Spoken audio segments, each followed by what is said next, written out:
Broadcasting from the business capital of the world, this is the Podcast Business News Network. And welcome back, everybody. Last time, or a few times previous when we got together with her, we talked about AI. And that was a few months ago. Now, fast forward to now. Even in that short period of time, things have progressed in terms of artificial intelligence. I'm actually paying for a bunch of it right now. Loving it. I never thought I would, because you can get a lot of it for free, but it's actually helped me. I have a marketing company, make major progress in a lot of different areas using AI done right. She is somebody that helps people harness the power of this. We're going to talk about AI-powered leadership. She is the CEO and business coach at Inotar. She's also an author of a book called The Dark Side of Agile Coaching and a upcoming book called AI-Powered Leadership, which is what we're focusing on today with Angela Doyle. Welcome back. How you doing? Thank you. Appreciate it. I'm glad to be back. Great to have you back. I'm good. I'm intrigued to learn from our professional of the year yourself about AI-powered leadership. How do you define that generally? So generally, in a general notion is this. It's leaders that use data, analytics, and their data to actually give insights and guide them to make strategic choices. So that's what I would say, the AI-powered leadership. It's guiding them to make better choices, to see the whole picture instead of part of the picture, and to look at everything from a data perspective and then drive those decisions so they can make the best data. Do you feel it's critical to not let AI drive you, but you to drive the AI? Just use the information and then craft your decisions or direction that you want to go in? Oh, I think that's a valid point. That's awesome that you pointed that out, because yeah, I think sometimes in our culture right now, everybody's trying to get on to AI. They're trying to implement AI in some form or some way from all kinds of organizations. And the AI is actually driving that. And you can see that. You can see that on the news. You can see that in every organization right now. It's driving it. And we have to be able to, in order to harness that power of AI, we need to be able to drive AI, not AI drive us. So many times I'll get presentations, information, proposals, more formal stuff. And it's so obvious that it came right from AI. It's so obvious that it wasn't even really edited. And I believe that is the kiss of death, because it's good to have the data and a broad stroke of things, but I feel you have to call it back. Let's look at applying it to business. What are some real examples where AI has transformed leadership decisions? So in one example is Walmart. Walmart is using AI to reduce operational costs so they can actually be able to understand what the customer's needs are and to be able to understand, what the customers are wanting right now. And so those operational costs is allowing and it's helping with staffing right now. So I think that Walmart's been using that. JP Morgan is using that. And they are, I think it's around 12,000 contracts. And AI, they're using AI data to be able to implement things a lot quicker so the leaders can be more focused not on paperwork, but more on strategy. And I think their AI tool that they're doing that with is named Coin. What's your overall opinion? I'd love to get more examples in a sec, but what's your overall opinion with the way that they're using it? Do you believe in it? Do you think it's a best way to pilot? I think that's the key. You need to pilot it before you decide to go all in on transformations, whether it's agile transformations, whether it's AI transformations.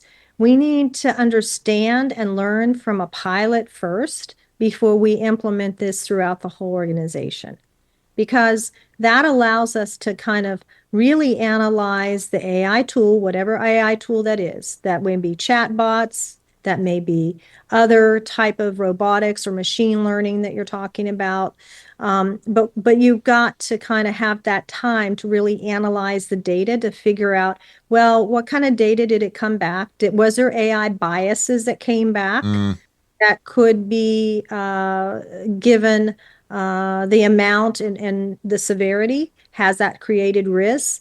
So there definitely has to be a pilot, I feel, and a human, always a human looking at the outputs to verify and check that for the accuracy. 1,000%. And here's a great example, recent one. Friend of mine throws into, I think it was ChatGPT 5, which is the latest, and just said, please tell me who the dominant political party is in the United States. It got it wrong. Then he asked, who's the president of the United States? No politics here, just it was an obvious question, a factual question. It got it wrong. And then he started pressing it for showing where it got its information from. After drilling down a number of times, it basically admitted that it made a mistake. So to your point, you have to be in control of AI, not allowing it to control you. And I think a lot of us forget about that. We just assume that, well, it called the internet. It went, 64 different sources. It knows it's, intelligent. Not so much sometimes. So we got to keep an eye on it, right? Yeah. We have to realize that all that data that's coming into AI, it is somewhat on the internet. And you think that it's collecting things from what people have said on the internet. So what is that output? Where is it pulling from? Exactly. And if it's pulling from a lot of things, whether it's on the internet or it's data that's around, then it has a probability. There is a probability that some of this data is incorrect. Well, how does that go? Garbage in equals garbage out? Yeah, that's right. So within your book, you have 10 different strategies essentially for driving growth, boosting efficiency, building agility within a business. We've talked about some examples of how some major companies are using AI. The strategies that we're referring to, can you pick one? Give us a broad look at maybe one of those. Well, I think one of them, I'll give you one. The one strategy is we have to do a current assessment of where we are. Your company maybe is quite different than another company, okay? Than a healthcare company that has to do with also has to be compliant in somewhat with HIPAA laws and privacy laws and various different things like that. So when we're thinking about AI, Anthem has got an AI tool right now they use to help predict patient needs. And that's, helped reduce the cost and helps kind of understand what's coming up and what the patient needs are. But at the same time, and that's been very good for Anthem, our here. But I think that we have to think about our current state. First of all, if you don't have the data, like Google has all this data, right? They've been collecting for years. If you don't have the data as a company, whether it's small business, large business, I think that's going to be very difficult to be able to predict or use that data analytics and use an AI tool to predict certain types of forecasts. We have hedge funds right now in New York, as you know, that have been using, forecasting and data for a long time. And that's been because they have collected all that data, especially on the various different stocks, the types of times of the year, the seasons, what's the market rhythm? What is the, where we are right now? So I think that if you have the data, you have a good chance of doing it, but are you prepared? And where are the gaps? Where are the gaps within your organization so that you can start where you are to fill those gaps or mitigate those gaps?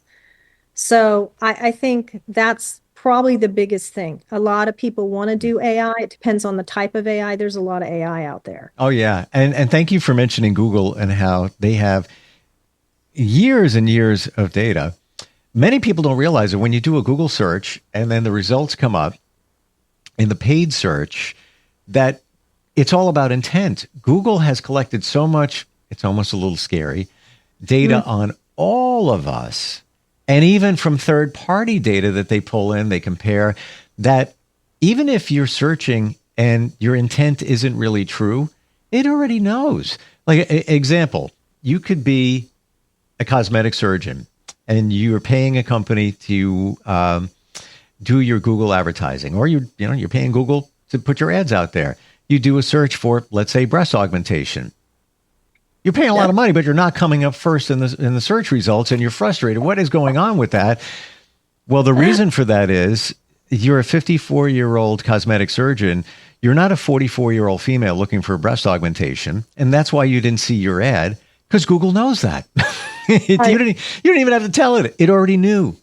Yeah, that's funny. It's pretty scary in a way, because Big Brother has been watching for a long time, and that's just the way it is. And how do they get all that data? We said yes. You ever sign up for something and the terms and conditions, you just scroll through, click. Yeah.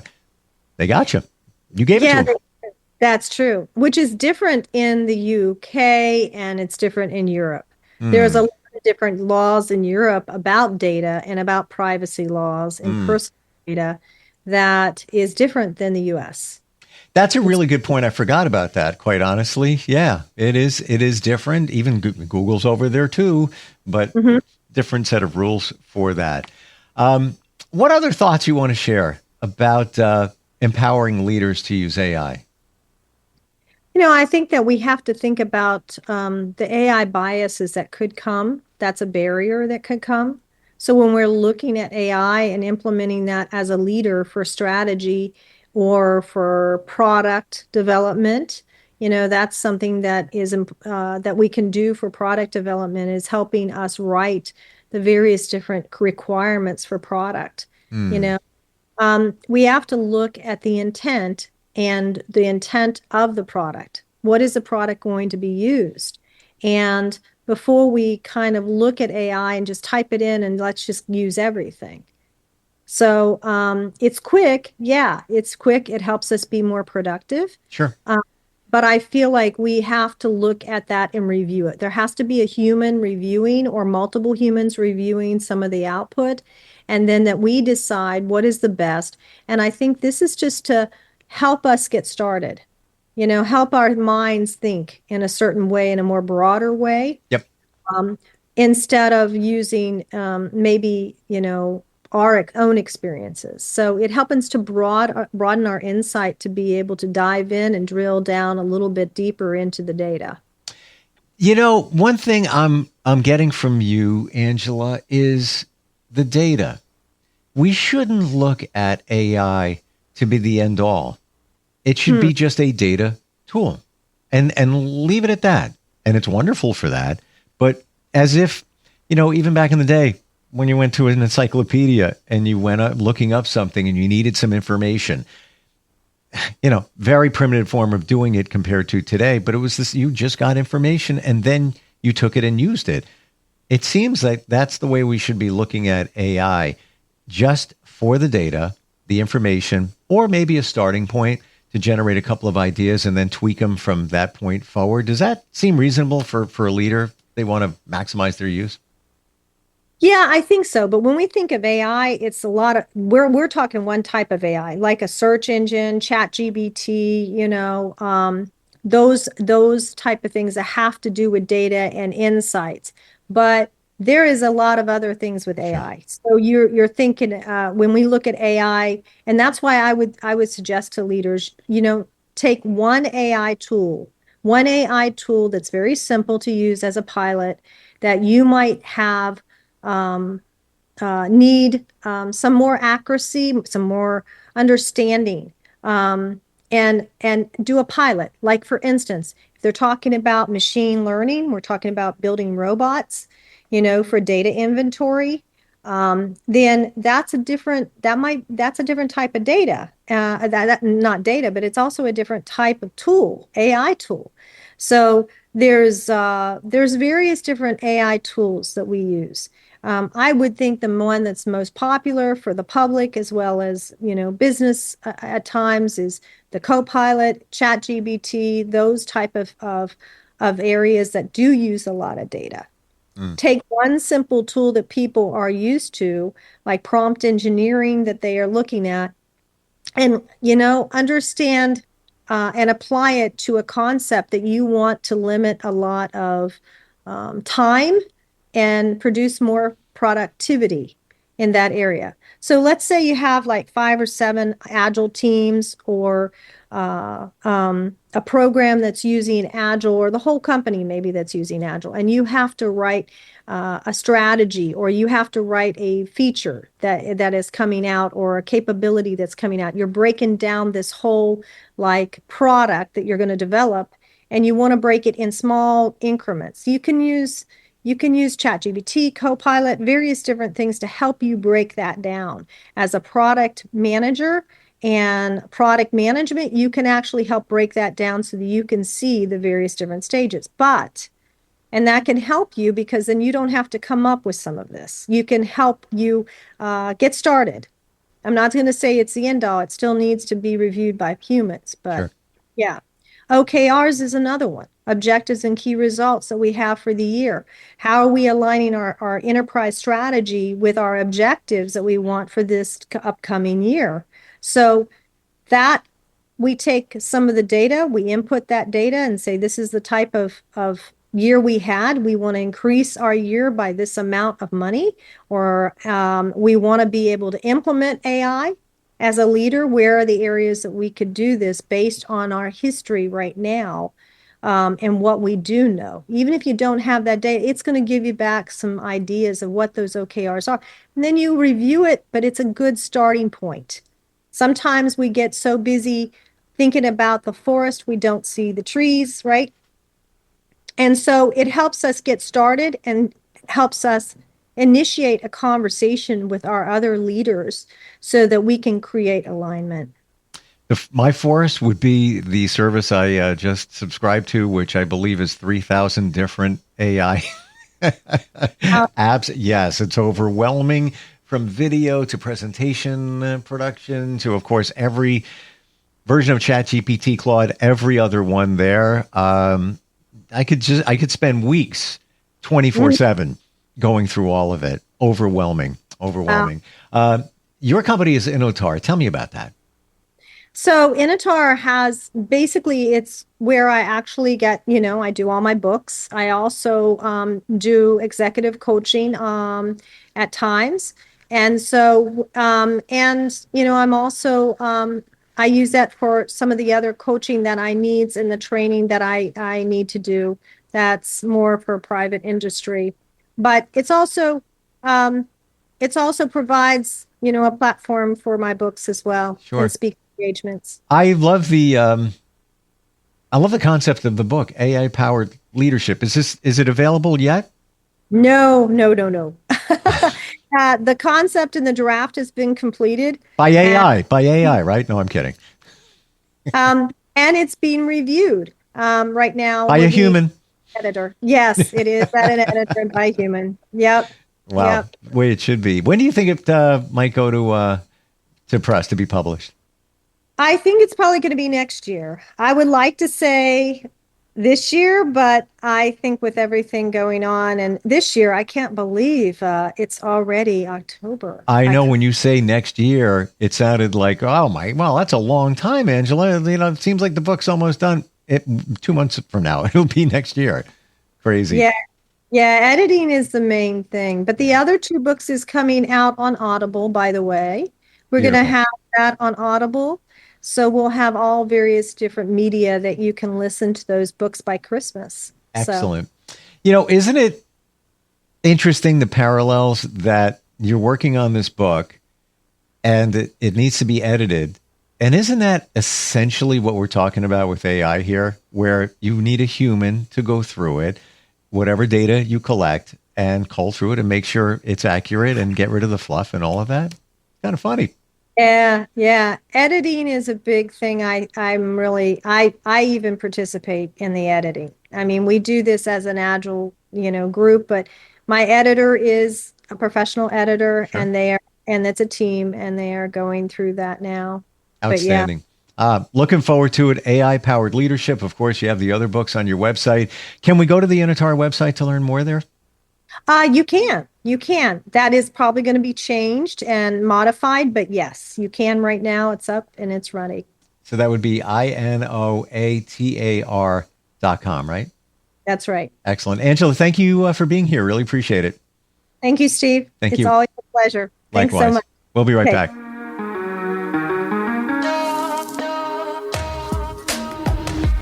Broadcasting from the business capital of the world, this is the Podcast Business News Network.